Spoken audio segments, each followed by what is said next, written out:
By the authority vested in me by the USC Board of Trustees, I hereby confer upon Jon M. Chu the degree Doctor of Fine Arts, honoris causa. Please accept our congratulations.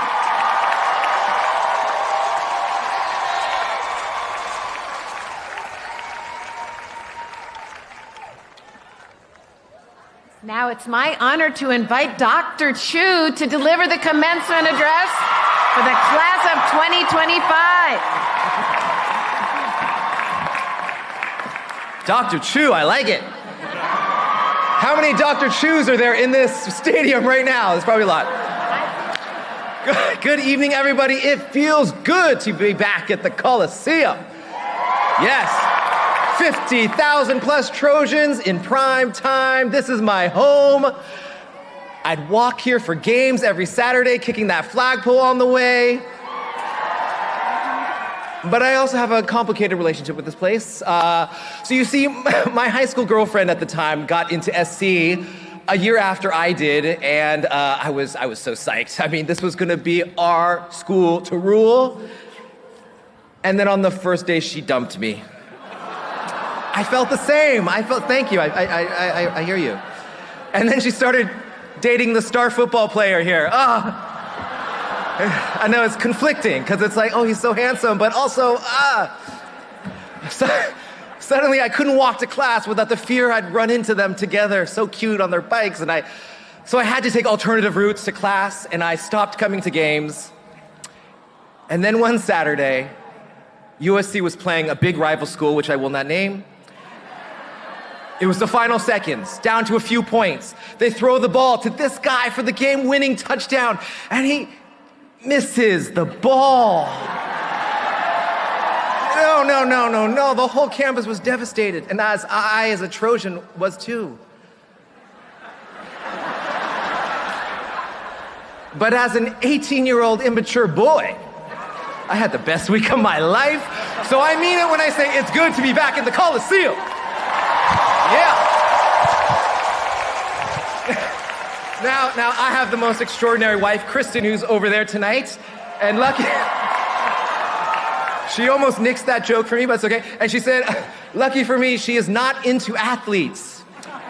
She's more into middle-aged Asian guys with dad bods, so. And now she's married to a doctor, so you're welcome, babe. We've got 5 kids, a 7-year-old, a 5-year-old, a 3-year-old, a 2-year-old, and a 6-month-old. So she deserves all the applause, yes. And I am excited to have my family here at USC because this place means so much to me. Every inch of the campus holds a memory or 3 chapters of my time here that built the pieces of who I am today. Like my freshman year, I lived over at Mark's Tower. Yeah, those Mark Tower people here, that's great. I'd spend Thursday nights at Traddy's, where I learned I was allergic to alcohol. Tuesday nights at the Pasta Roma, where I learned I love carbs. It's the beginning of my dad bod. And I even snuck into the Oscars when they had them at the Shrine. I made a fake pass, Kinko's, laminated. They can't take this away from me, right? Okay. The cinematographer of my student film, Alice Brooks, just shot my latest film, Wicked, 22 plus years, yes. 22 plus years from when we had our first coffee at Starbucks, right across the street. And I know you're eager to get out into this world, but this campus will always feel like home to you when you return. So take it in tonight. Look at how beautiful you are. You made it. Look at all your loved ones around you or texting you. They made it too. And they know all your flaws. They know everything you did, and they still like you. That's pretty good. In fact, they love you. And one day you'll need to remember that. In prepping for today, I have to admit, I've been thinking about you a lot. Like a lot. About what you've been through. COVID, oh, thank you. COVID, financial crisis, environmental catastrophes, and yet you made it through.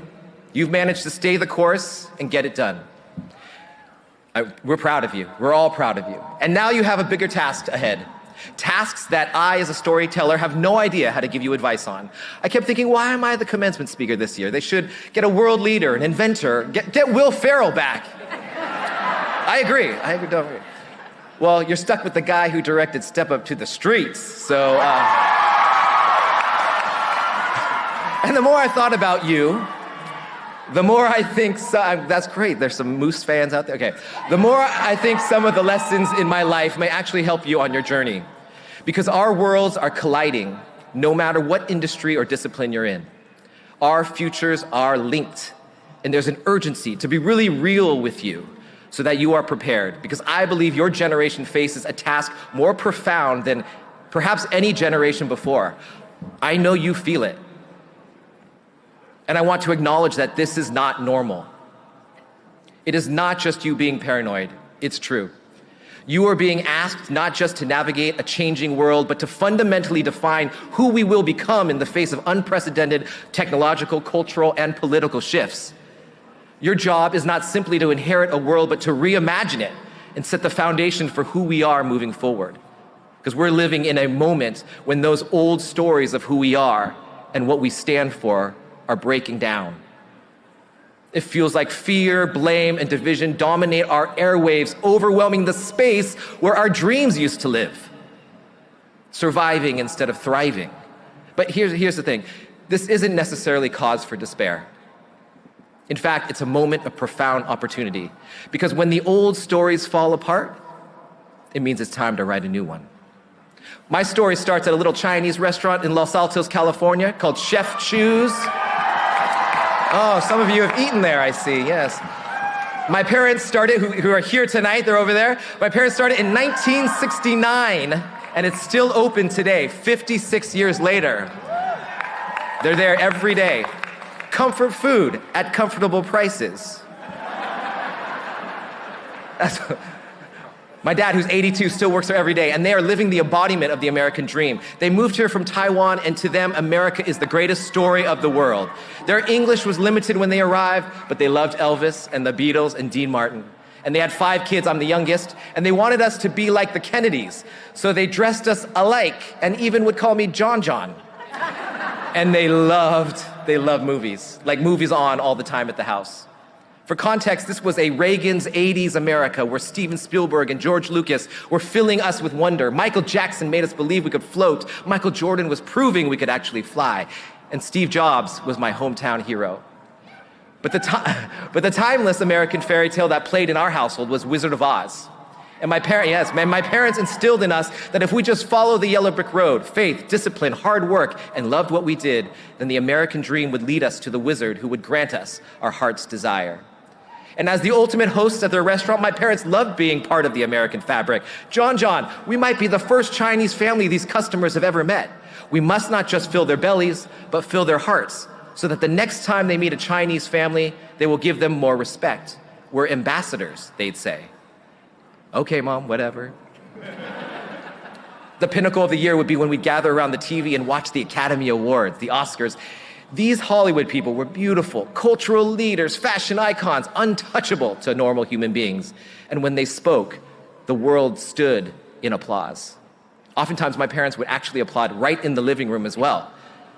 But to actually get to Hollywood, that was a far, far cry from the restaurant booth I do my homework in. We had 0 connections into this world, and to me, the gates were so high, it didn't look like they let anyone in, let alone anyone who looked like my family. And then one day, I found the lens in the form of a little Sony camcorder, and it changed me. The moment I looked into the viewfinder, that little tubular eyepiece you put your eye against to see what the lens sees, everything around my vision dimmed to darkness, and only a small frame of light appeared. My hypermind became calm and silent. Time slowed down, a surrender to the present. And through this little frame of light, I found moments that I couldn't see otherwise. Details about life, my dad grabbing the hand of my mother, my brother's long legs leaping from the stairs, a close-up of my sister's eyes opening wide while she watched my other sister open a birthday gift. And it felt like my secret. But when I would play back on the TV, it felt like I could share my secret, as if they were right there within my own eyes. And they would actually yell at the screen at me as if they were right there. They'd say, "Move the camera down, John, stop moving, you're giving us a headache." But they were with me. This thing was conjuring empathy. I had never experienced a tool as powerful as this. It just kept making me more curious at what else I could do. So I edited a family vacation video together with music and sat my parents down in the living room to watch. The moment they saw us on the bright screen, their eyes locked in. A few moments later, they teared up. They saw our family as the American dream fulfilled. Their dream passed on to us now on the screen, cut to music like a Gene Kelly musical. Everything they had hoped for, I could make believe existed, and I was hooked. Interestingly, we didn't just see that family on the TV, we also became that family on the TV. My parents already knew the information. We went on the vacation, we did all the things in the itinerary, but what makes them still talk about that vacation today was what they felt when they watched that video. One image of us gave us worth that set the narrative for who we are for the rest of our lives. This was a revelation. A random clip can turn into an organized story that can turn into an emotional reaction that causes empathy, that can then cause action on the part of the viewer. This is even more important in today's world and something that really compelled me to communicate to you this evening. Because while knowledge is now accessible to anyone with AI within seconds, gaining understanding and empathy is more elusive and now more valuable. And some already know this. Some already know this, and it's become a business. Today, storytelling is both our greatest hope and our biggest battleground. Everyone, from marketers to politicians to AI itself, is competing for control over narratives. Whoever tells the best story holds the power. Thus, your ability to understand, interpret, and ultimately shape stories is critically important no matter what you want to do or how you want to live your life. When I started making films in high school, I was the only video guy on the campus. Now every kid in America has a phone and knows how to edit, and that's a big change with big consequences. It's not enough to passively consume content anymore. We must become active interpreters and thoughtful creators. We must have enough story grammar to discern truth from falsehood, authenticity from manipulation, and real empathy from performative emotions. Machines can analyze data, predict patterns, even create art, but they cannot authentically feel or intuitively connect. In whatever field you are in, your power to convey information in ways that emotionally connect will be more valuable than we even currently acknowledge. So I urge you to embrace your understanding of story, even beyond your comfort zone, because I believe it's the only way the groundbreaking ideas you plan to bring to this world will truly land and endure. I know you are graduating. You know who you are. You mastered your major, and you are on the verge of becoming the answer to the age-old question, what do you want to be when you grow up? Well, I recommend you reject that question completely. It feels like, thank you, that guy definitely rejected that question. It feels like a final definitive form, but the very nature of growth is change. What do you want to be while you're growing? Now that's a question. I think if you're doing it right, every day you're becoming more finely tuned to the truth of who you are. Like musicians in a symphony, you'll find your life's themes recurring in new keys, old wounds transforming into new gifts, and relationships shifting and deepening over time, or falling apart. And that's okay. That is not a mistake. That's a work in process. Your job isn't to solve yourself, it is to learn to play your notes with increasing honesty and complexity. You will change sooner and more than you can even imagine right now. And so will your closest friends. So give them grace to do it. And I hope they give you the same. And coming out of college, when I was sitting where you are tonight, I was terrified about where to start. But what I did know was that I didn't want to talk about me being Asian. I had spent my whole life just trying to fit in so my friends wouldn't make Asian jokes, or that the only films sent to me wouldn't be ones about China. I didn't want to be an Asian filmmaker, I just wanted to be a filmmaker. But I heard a quote, "Worry is the misuse of imagination," and it rocked me. Worry is the misuse of imagination. We think so deeply about what can go wrong.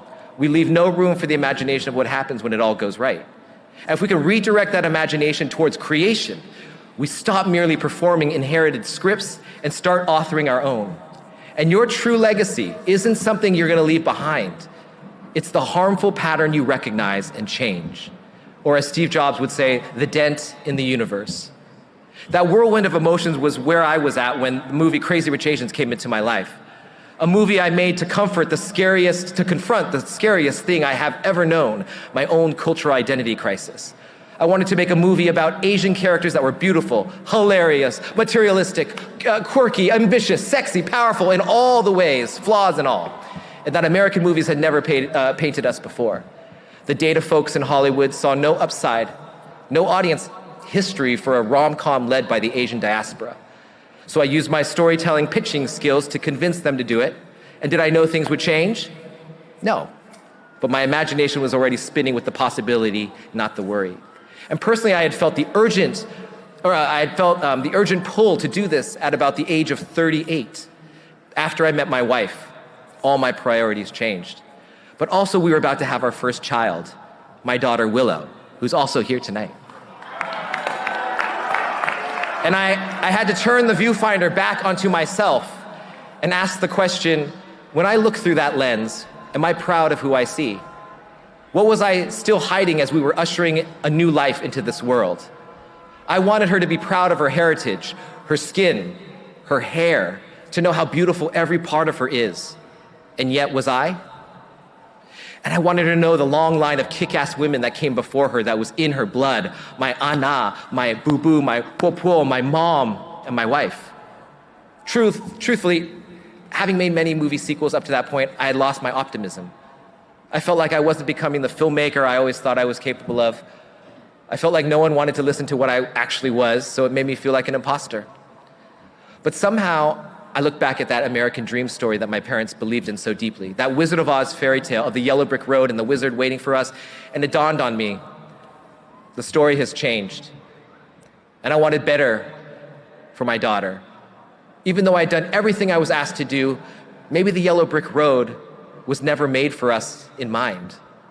Maybe there was no man behind the curtain waiting to help us. Maybe what we thought was home never thought we even lived here.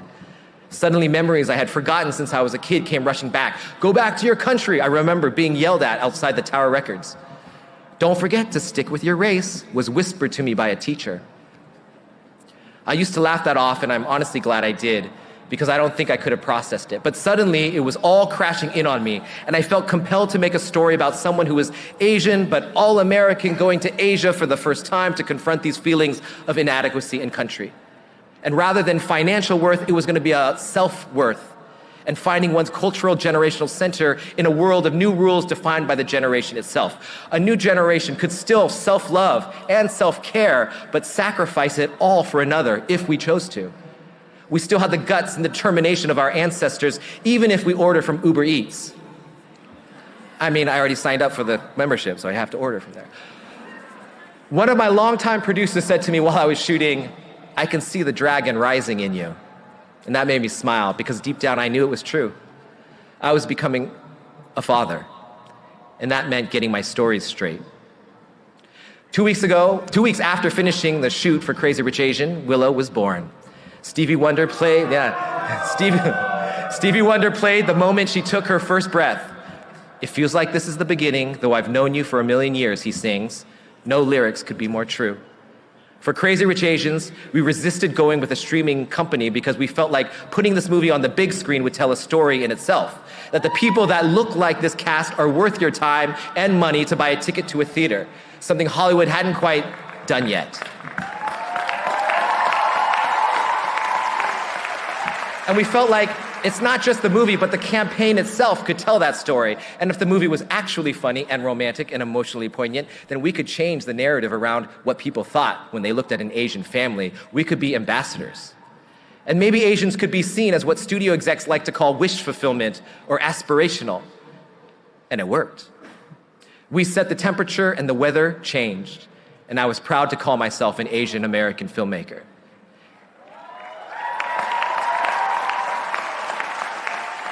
It became not only the first all-Asian Hollywood studio movie cast in 25 years, but was the highest grossing romantic comedy in a decade. It became a box office juggernaut, changed the landscape of what studios were willing to do.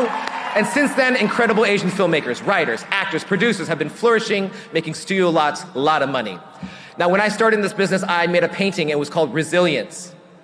It was in my living room. It was a tree with empty branches. And every time something good happened, I would paint a little leaf on it.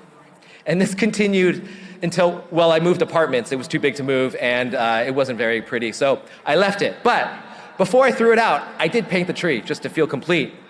It will take many leaves for you to feel full-ish, but it will be worth the journey. Trees lose their leaves every year, yet they stand tall and wait for better days. I saw that on a meme on someone's Insta story. I thought, this is so dumb, but so true. So I gave it to you guys. So this year with Wicked, I got my first real invitation to the Oscars, no Kinkos. And as the movie was nominated for 10 awards that night, including Best Picture, I wore emerald green, sitting 4th row next to Michelle Yeoh and my wife. And as we sat there waiting for the show to begin, I remember feeling so calm. More calm than at any industry party where I feel like I need to prove my membership. Here I was surrendered, full breaths, fully present. And as I looked around, I felt like the whole room darkened like it did when I would look through that viewfinder. My wife nervously tapping her heel on the seat, Jeff Goldblum's wide eyes as he's humming to himself behind me. He does that. Demi Moore gracefully sliding to her seat. It felt like silence. And Michelle grasped my hand. Just 1 year earlier, she had won her Best Actress Oscar, breaking the glass ceiling for Asian women in Hollywood, yeah. And she grasped my hand. She's the one who grasped my hand. And then the drapes ascended, and a rainbow appeared, and Ariana Grande in ruby red. Our Galinda the Good, glowing effervescently through the scrim. And then the music began, and I knew I was home. Not at the Oscars, but deep within myself. And she sang, "Somewhere over the rainbow, way up high. There's a land that I heard of once in a lullaby. Somewhere over the rainbow, skies are blue. And the dreams that you dare to dream really do come true." And I clicked my heels 3 times, and I'm back down to earth right here with you at the Coliseum on your big day, in the shadow of greatness, and with my daughter existing in a world where Cynthia Erivo's Elphaba defies gravity. And I get the honor of speaking to 50,000 of you dreamers. As a filmmaker and a father, a far cry from that silly, immature boy who avoided the Coliseum all those years ago. I know we are supposed to say conquer, win, be the best.